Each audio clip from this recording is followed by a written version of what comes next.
Hello, good morning to all. Today we are going to start another sum in this chapter, valuation of share. Look at the sum. The balance sheet of Vijay Limited as on 31st March 2020 was as follow. In balance sheet there is a equity share each of rupees 10, 8 lakh. So first of all we will find out the number of share because we need number of share for intrinsic value. So each of 10 rupees, okay, equity share each of 10 rupees, total 8 lakh. It means number of share how much? 80,000 share. There will be 80,000 equity share. 12% preference capital 2 lakh, general reserve 80, debentures 1 lakh, creditor and bills payable 14 and 15. And in a set, land and building 360, machinery, investment, stock, debtors and cash balance are given. Now other information, the company's average annual profit for last 3 years after deducting tax at 50% is 1,54,000. Okay તો આજે આપણે જે દાખલો જોઈશું એમાં important પોઈન્ટની વાત કરીએ તો point number 1 it's important for today, the new point for today, companies average annual profit last 3 years. Okay, company average profit given last 3 years, but last 3 years average profit and after deducting tax, okay, means profit given, average profit already given, but after deducting tax at 50%, it means 50% tax is already deducted. Okay, goodwill of the company has been valued 155.50. The present market value of land building is 10% more than its book value, 5% bad debt on debtors expected. The expected rate of return on capital employed in this type of business 10%. Now another important point for today's sum, that is point number 6. Out of investment, 40% is non-trading and remaining is trading. All non-trading investments market value is 20% more than its book value. Rate of dividend is 10% on investment which is taxable. Find out fair value of equity share. Okay, તો સૌથી પહેલા આપણે intrinsic value find out કરીશું. Okay, first of all we find out intrinsic value. Okay, but before calculating intrinsic value, first of all we will solve the point number 6. સૌથી પહેલા આપણે point number 6 ને solve કરી દઈએ જે investment related છે. Okay, out of the investment, first of all we look at how much investment is 480. Okay, investment given 480.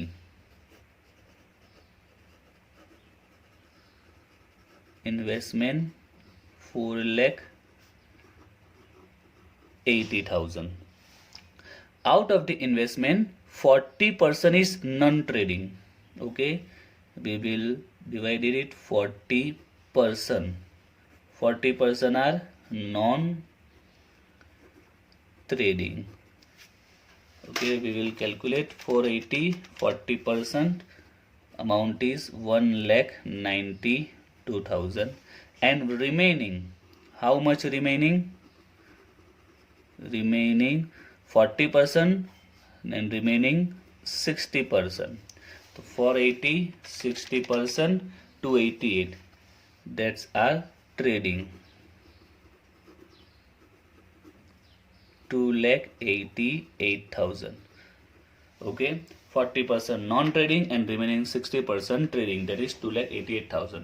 First of all we will understand what is non-trading investment and trading investment. સૌથી પહેલા જોઈ લે કે non-trading investment અને trading investment કોને કહેવાય. તો simple definition કહીએ, સૌથી પહેલા વાત કરીએ trading investment. Trading investment means એવા ઇન્વેસ્ટમેન્ટ કે જે બિઝનેસ માટે કમ્પલસરી હોય, રિક્વાયર હોય, કમ્પલસરી ઇમ્પોર્ટન્સ હોય એવા ઇન્વેસ્ટમેન્ટને આપણે ટ્રેડિંગ કહી શકીએ. જે બિઝનેસ માટે કમ્પલસરી હોય, જરૂરી હોય એ ટાઈપના જે ઇન્વેસ્ટમેન્ટ હશે એને આપણે ટ્રેડિંગ ઇન્વેસ્ટમેન્ટ કહીશું. ઓકે, હવે ટ્રેડિંગ અને નોન ટ્રેડિંગ ઇન્વેસ્ટમેન્ટની વેલ્યુએશન ઓફ શેર પર કોઈ ખાસ ઇફેક્ટ નથી આવતી. વેલ્યુએશન શેરની સાથે બીજું એક ચેપ્ટર કોર્સમાં હતું, that's a goodwill, valuation of goodwill. There is also one chapter in this course name valuation of goodwill, but this chapter was omit. Okay, chapter નીકળી ગયું છે. આઈ થિંક લાસ્ટ યરમાં 1-2 વર્ષ થયા છે. Before 1 or 2 years chapter has been omit. Valuation of goodwill A chapter હતું જેમાં trading અને non trading ઇન્વેસ્ટમેન્ટની ઘણી ઇફેક્ટ આવતી હતી. But in valuation of share એમાં કોઈ ઇફેક્ટ એટલી ખાસ આવતી નથી. બસ હું તમને ફક્ત એક નોલેજ આપી દઉં છું, એક જસ્ટ ઇન્ફોર્મેશન આપી દઉં છું vote is non trading and what is trading investment. તો એવા ઇન્વેસ્ટમેન્ટ કે જે બિઝનેસ માટે જરૂરી હોય, કમ્પલસરી હોય, એવા ઇન્વેસ્ટમેન્ટ આપણે ટ્રેડિંગ કહીએ. For example, investment of provident fund. Okay, investment of provident fund, it's called a trading investment because it's compulsory, is needed by company ને જરૂરી છે because in future company have to pay PF amount, so that he compulsory invested amount for PF so that he can pay provident fund in future. Okay, provident ફંડના ફ્યુચરમાં payment કરવાનું છે, એના માટે જે ઇન્વેસ્ટમેન્ટ કરશે તે ટ્રેડિંગ ઇન્વેસ્ટમેન્ટ કહેવાશે because it's needed, it's compulsory by company.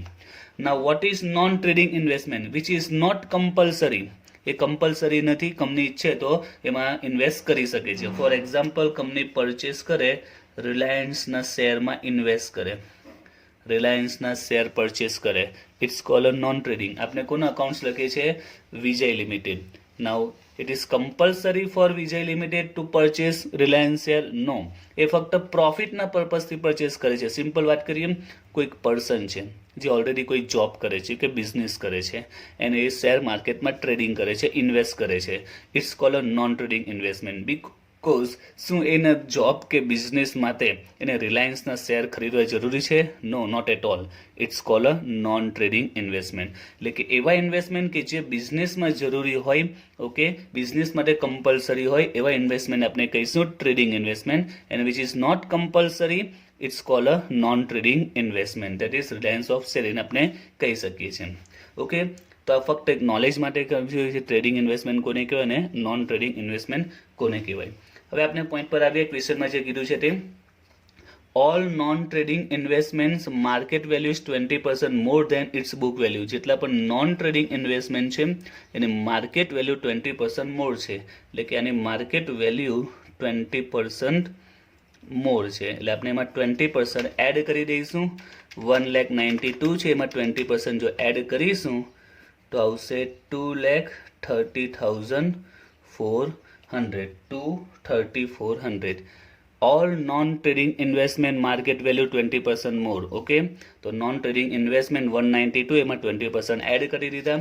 And what about trading? તો એના વિશે કોઈ ઇન્ફોર્મેશન નથી આપી, એટલે એઝ ઇટ ઇઝ 288 લઈશું. એટલે આપણા ટોટલ ફાઇનલ ઇન્વેસ્ટમેન્ટ કેટલા આવશે?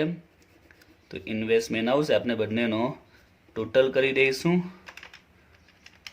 તો અમાઉન્ટ આવશે 5,18,400. આ ઇન્વેસ્ટમેન્ટની ફાઇનલ અમાઉન્ટ કહેવાશે. હવે બીજું આગળ આપ્યું છે rate of dividend is 10% on investment which is taxable. તો રેટ ઓફ ડિવિડન્ડ મીન્સ કે આપણે જેમાં ઇન્વેસ્ટમેન્ટ કરીશું તો સામે આપણે રિટર્નમાં શું મળશે?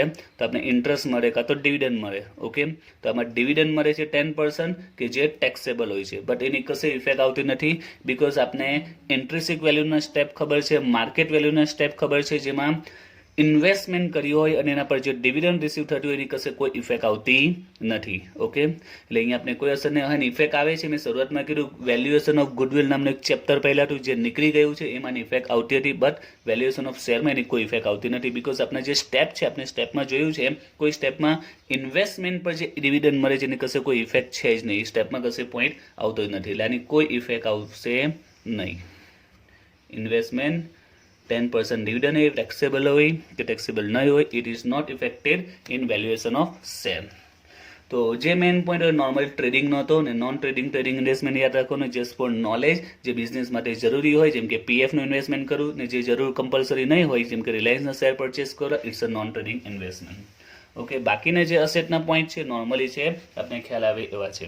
તો આપણે સ્ટાર્ટ કરીએ ઇન્ટ્રિન્સિક વેલ્યુની કેલ્ક્યુલેશન. સૌથી પહેલાં તો એના માટે આપણે ગણતરી કરીશું, કેલ્ક્યુલેશન કરીશું ટોટલ અસેટની. તો જેટલી પણ અસેટ આપણે દરેક અસેટને રાઇટ ડાઉન કરી દઈશું.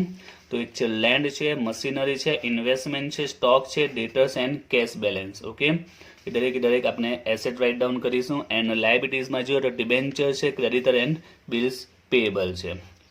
દરેકની વેલ્યુની વાત કરીએ તો લેન્ડ એન્ડ બિલ્ડિંગ 360 છે, એનો પોઈન્ટ આપેલો છે present market value land building is 10% more, means 10% આપણે એડ કરીશું તો 396 આવે છે. મશીનરીની વાત કરીએ તો મશીનરી રિલેટેડ કોઈ પોઈન્ટ આમાં આપેલો નથી, એટલે એઝ ઇટ ઇઝ જે 140 છે એ રાઇટ ડાઉન કરીશું. દેન ઇન્વેસ્ટમેન્ટ 480 હતા, જેને આપણે કેલ્ક્યુલેશન કરી, ઇન્વેસ્ટમેન્ટની વેલ્યુ મળી 5,18,400. દેન સ્ટોક 81,000 છે, સ્ટોક 81,000, એના રિલેટેડ પણ કોઈ ઇન્ફોર્મેશન આપણે અહીંયા નથી મળતી, તો 81,000 as it is. Okay, then debtors 99,000, 5% bad debt છે, 5% બેડ ડેપ માઇનસ કરીશું તો આવશે 94,050, and cash balance 75,000 as it is. And last બીજી એક એસેટ એડ થશે જે ક્વેશ્ચનમાં આપેલી છે, goodwill of the company has been valued 1,50,550. તો આપણે ગુડવિલ એડ કરીશું 1,50,550. એન્ડ લાયબિલિટીઝ વિશે તમે જો તો કોઈ ઇન્ફોર્મેશન નથી, એટલે એઝ ઇટ ઇઝ વેલ્યુ આપણે લઈ લઈશું. Debenture 1 lakh, creditors 40, bills payable 15, 1,40,000 and 15. Okay, and લાસ્ટમાં આપણે શું માઇનસ કરીશું, પ્રેફરન્સ કેપિટલ પ્લસ કોઈ એરર કે પ્રપોઝ ડિવિડન્ડ જો હોય તો એને પણ આપણે માઇનસ કરીશું. બટ આપણે જોયું છે ક્વેશ્ચનમાં ડિવિડન્ડ, કયું dividend? On preference capital. Preference share ડિવિડન્ડની કોઈ ઇન્ફોર્મેશન નથી. આ ડિવિડન્ડ જે આપેલું છે તે ઇન્વેસ્ટમેન્ટ રિલેટેડ છે. આપણે પ્રેફરન્સ શેરનો જે પણ ડિવિડન્ડ એરર હોય કે પ્રપોઝ હોય તે પણ અહીંયા ડિડક્ટ કરીશું, જે અહીંયા કોઈ ઇન્ફોર્મેશન આપી નથી. તો આપણે જે પ્રેફરન્સ કેપિટલ છે, ઓકે, 2 લાખ છે, બસ એને અહીંયા આપણે કન્સિડર કરીશું. ઓકે, તો ટોટલ કરીએ આપણે 5,18,400, 81,000, 94,050, 75, total 14,55,000 minus 1,14,000 and 15, 13 lakh and 2 lakh preference capital, net asset for equity shareholder, that is 8 lakh. And last find out કરીશું intrinsic value, net asset 8 lakh divide by number of equity share, 11 lakh. Net asset 11 lakh divide by number of equity share, so equity share 18,000, 11 lakh divide by 18,000, answer is 13.75. okay, intrinsic value find out થઈ ગઈ. now next step for a market value. તો market વેલ્યુના step આપણે ખબર જ છે. Market value માટે આપણે સૌથી પહેલા ફાઇન્ડ આઉટ કરીશું એવરેજ નેટ પ્રોફિટ. ઓકે, સૌથી પહેલું સ્ટેપ છે average net profit. Before tax હશે તો એ માટે આપણે ટેક્સ ડિડક્ટ કરીશું, જે અમાઉન્ટ આવશે તે આફ્ટર ટેક્સ કહેવાશે. દેન ડિવિડન્ડ પે કરીશું, ડિવિડન્ડ લેસ કરીશું પ્રેફરન્સ ડિવિડન્ડ, જે આવશે તે પ્રોફિટ ફોર ઇક્વિટી શેરહોલ્ડર કહેવાશે. હવે આપણા ક્વેશ્ચનમાં જોઈએ તો આપણા ક્વેશ્ચનમાં પ્રોફિટ કયો આપેલો છે તે જુઓ.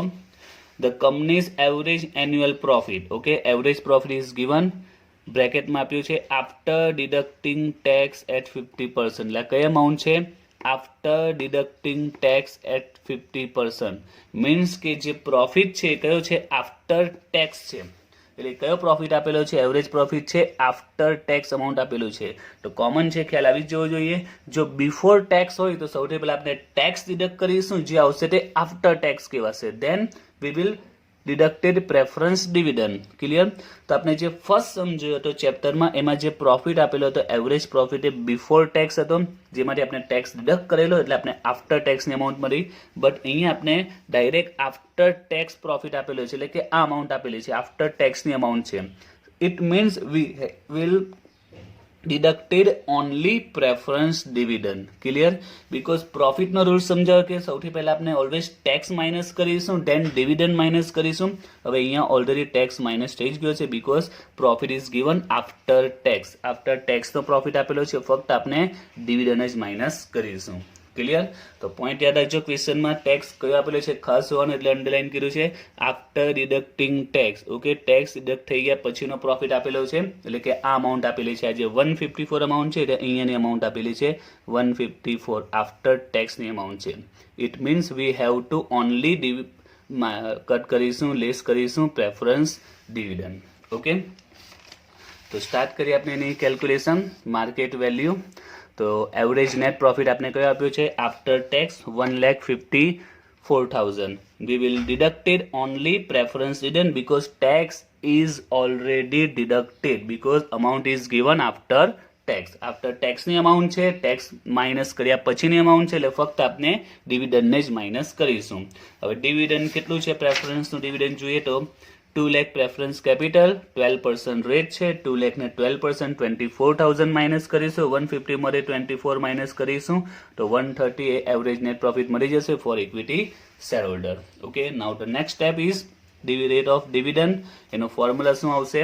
તો જે એવરેજ નેટ પ્રોફિટ મળ્યો છે ઇક્વિટી શેર હોલ્ડર માટે, ડિવાઈડ બાય શું કરીશું? Equity share capital. કઈ equity share capital? Paid up equity share capital.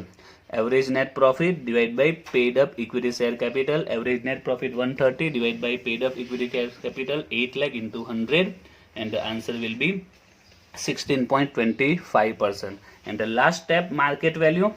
And what is formula for market value? That is rate of dividend divided by expected rate of return into paid up value per share. Which share? That is equity. Always remember, we will consider here equity share. Okay, rate of dividend we will get 16.25. Expected rate of return is given in example, that is 10%.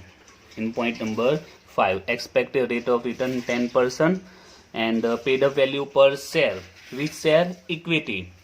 So look at this sum. Equity share each of ₹10. કેટલાના છે? 10 રૂપીસના છે. અને બીજી કોઈ information છે જ નહીં, fully pad up છે કે હાફલી પેડ છે કે એની કોઈ ઇન્ફોર્મેશન આપી જ નથી. ડાયરેક્ટ આપણે ₹10 લઈ લઈશું, સોલ્વ કરીશું તો 16.25 એ આવશે market value. And the last step, intrinsic value મળી ગઈ છે, માર્કેટ મળી ગઈ છે, લાસ્ટ ફેર વેલ્યુ. ઓકે, તેના માટે આ બંનેને આપણે શું કરીશું? એવરેજ કરીશું. Okay, now fair value formula intrinsic plus market divide by 2. Intrinsic મળે 13.75, market 16.25, total 30 by 2, answer 15. Okay, તો અહીંયા આપણો સમ કમ્પ્લીટ થયો છે. નાઉ આજે તમને જે પ્રેક્ટિસ માટે હું સમ આપીશ, today I will give you sum for practice. એમાં જે પોઈન્ટ આવવાના છે પ્રોફિટ રિલેટેડ, જે પોઈન્ટ આવશે એના શોર્ટ સમ આજે થોડા હું બતાવું છું, જે આજના પ્રેક્ટિસમાં એ સમ તમને મળશે. તો look at the sum. In balance sheet 10% preference capital 5 lakh. The average profit before distribution of dividend is 350. તો અત્યારે આપણે પ્રોફિટ રિલેટેડ પોઈન્ટ જોવાના છે, જે આજના પ્રેક્ટિસ માટે જે સમ મળશે તેમાં આવવાના છે પ્રોફિટ રિલેટેડ સમ. કે પ્રોફિટમાં અલગ અલગ પોઈન્ટ આવી શકે. જે તો તમને યાદ હોય તો જે આપણે ફર્સ્ટ સમ જોયો હતો ચેપ્ટરનો, એમાં તમને કયો પ્રોફિટ આપ્યો હતો? Profit, average profit before tax is given. Okay, first સમમાં શું હતું? Average profit before tax is given. So we will minus tax, it will after tax profit, then we will minus preference dividend. Okay, ત્યાર પછી જે આજનો second સમ છે એમાં આપણે કયો પ્રોફિટ હતો? Average profit after tax is given. તો આપણે લેસ કરેલું ઓનલી પ્રેફરન્સ ડિવિડન્ડ. ઓકે, તો જે ફર્સ્ટ સમ જોયો હતો ચેપ્ટરનો, એમાં એવરેજ પ્રોફિટ કયો આપેલો હતો? બિફોર ટેક્સ, એટલે આપણે ટેક્સ ડિડક્ટ કર્યું એન્ડ ડિવિડન્ડ ડિડક્ટ કર્યું. એન્ડ આજનો જે સેકન્ડ પોઈન્ટ હતો, સેકન્ડ સમ હતો, એમાં શું હતું? એવરેજ પ્રોફિટ કયો હતો? આફ્ટર ટેક્સ હતો. So will deducted only preference dividend. Now look at this point. The average profit before distribution of dividend is 350. Now the point is that કે આ કયો પ્રોફિટ કહેવાશે? Which one this profit? The average profit before distribution of dividend. હવે અહીંયાથી તમે જુઓ તો આ કયો પ્રોફિટ કહેવાશે? તો ધ્યાનથી જો, before distribution of dividend means ડિવિડન્ડનું ડિસ્ટ્રીબ્યુશન થાય તે પહેલાંનો પ્રોફિટ છે. ડિવિડન્ડ ડિસ્ટ્રીબ્યુશન પહેલાંનો. હવે જો નોર્મલી આપણે શું કરીએ પ્રોફિટમાં, ફર્સ્ટ વિડીયોમાં સમજાવેલું, કંપની જ્યારે પ્રોફિટ આવશે એમાંથી સૌથી પહેલાં ટેક્સ પે કરશે, એટલે આફ્ટર ટેક્સ પ્રોફિટ કહેવાશે. Then company will pay dividend, અને તે બાદ જે પછી જે પ્રોફિટ મળશે તે profit for equity share holder કહેવાશે. profit for equity. Now the point is here before distribution of dividend. હવે કોમન છે before distribution of dividend. અહીંયા તમે dividend pay કરો છો. ઓકે, અહીંયા તમે preference dividend pay કરો છો અને આ પ્રોફિટ કયો છે before distribution of dividend, એટલે કે પ્રેફરન્સ ડિવિડન્ડ. અહીંયા ડિવિડન્ડ એટલે કયા ડિવિડન્ડ વાત કહેવાય? પ્રેફરન્સ ડિવિડન્ડ કહેવાય. કોઈ ઇન્ફોર્મેશન નથી આપી તો કયું ડિવિડન્ડ છે આ? પ્રેફરન્સ ડિવિડન્ડની વાત કરે છે કે પ્રેફરન્સ ડિવિડન્ડનું ડિસ્ટ્રીબ્યુશન થાય તેના પહેલાંનો પ્રેફરન્સ ડિવિડન્ડ ડિસ્ટ્રીબ્યુશન પહેલાં કયો પ્રોફિટ આવે છે? આફ્ટર ટેક્સનો પ્રોફિટ આવે છે. અગેન એવરેજ પ્રોફિટ કયો છે? Before distribution of dividend. Dividend distribute કરીએ એના પહેલાંનો પ્રોફિટ છે. તો ડિવિડન્ડ આપણે અહીંયા ડિસ્ટ્રીબ્યુટ કરીએ છીએ પ્રેફરન્સ ડિવિડન્ડ, તો એના પહેલાં જે પ્રોફિટ આવે કયો પ્રોફિટ કહેવાય છે? After tax. તો remember this point, profit before distribution of dividend is equal to profit after tax. Okay, remember this one. જ્યારે ક્વેશ્ચનમાં આપેલું આ રીતનો પ્રોફિટ કે જે પ્રોફિટ છે બિફોર ડિવિડન્ડ છે, ઇટ મીન્સ બિફોર ડિવિડન્ડ એટલે કે આફ્ટર ટેક્સનો પ્રોફિટ કહેવાશે. ક્લિયર? એટલે કે આ જે 350 પ્રોફિટ છે એ કયો એવરેજ પ્રોફિટ કહેવાશે? એવરેજ પ્રોફિટ આફ્ટર ટેક્સ કહેવાશે 3,50,000. હવે આપણે આફ્ટર ટેક્સ છે એટલે ફક્ત શું ડિડક્ટ કરીશું? Only preference dividend. તો 5 લાખના 10%, that is 50,000 amount 3 lakh. Clear? So remember this point. If profit is given before distribution of dividend, it's called profit after tax. Okay, before distribution of dividend કયો profit આવે છે? after tax આવે છે. before dividend, that is after tax profit. બીજી રીતે પણ તમે વિચારી શકો છો. જો profit before distribution of dividend, it means કે ડિસ્ટ્રીબ્યુશન ઓફ ડિવિડન્ડ હજી બાકી છે, ડિવિડન્ડ હજી પે કરવાનું બાકી છે. આ રીતે પણ વિચારી શકાય છે. Before distribution of dividend means steel dividend payment is remaining. Okay, distribution of dividend is remaining. Dividend pay કરવાનું બાકી છે, ડિવિડન્ડ ડિસ્ટ્રીબ્યુશન બાકી છે. એટલે કોમન છે, આપણે અહીંયા શું ફક્ત પે કરીશું? ડિવિડન્ડ પે કરીશું. ક્લિયર? આ રીતે પણ વિચારી શકાય છે. Before distribution of dividend means ડિવિડન્ડનું પેમેન્ટ બાકી છે, ડિવિડન્ડનું ડિસ્ટ્રીબ્યુશન બાકી છે, so that we will minus only preference dividend. તો આ રીતે યાદ રાખો કે profit before distribution of dividend is equal to profit after tax કહેવાશે. દેન બાકીની જે કેલ્ક્યુલેશન જેમ છે તે રીતે કરવાની આવશે. એ જ રીતે ક્વેશ્ચનમાં બીજો પણ એક પોઈન્ટ આવે છે. In balance sheet preference capital dash, preference capital નથી આપી, અને પોઈન્ટ છે total profit after tax of last 3 years. Total profit after tax of last 3 years is 6 lakh. Okay, આ રીતનો પ્રોફિટમાં પોઈન્ટ આવી શકે છે. તો આને કઈ રીતે સોલ્વ કરવાનું? Okay, look at the point. Total profit after tax, સૌથી પહેલા કઈ અમાઉન્ટ છે? આફ્ટર ટેક્સ છે. સૌથી પહેલો પોઈન્ટ આફ્ટર ટેક્સ આપેલું છે. It means we will deducted only preference dividend because after tax profit is given. Okay, so after tax profit કેટલો છે? 6 lakh and we will deducted only preference dividend. But અહીંયા mistake તમે થઈ છે, ઘણા student અહીંયા મિસ્ટેક કરે છે.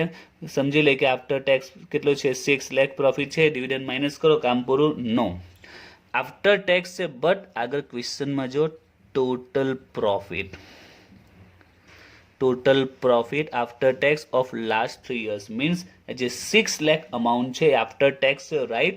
But it's a total profit of last 3 years. total છે ને આપણે કેલ્ક્યુલેશનમાં આપણે કયો પ્રોફિટ કન્સિડર કરીએ છીએ? we will consider average profit. average profit. Okay, we will consider average profit and it's a total profit. Clear?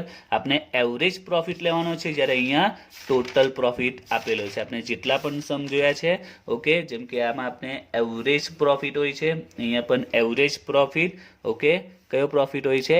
Average profit, and it's a total profit. એટલે સૌથી પહેલા આપણે એવરેજ પ્રોફિટ ફાઇન્ડ આઉટ કરીશ.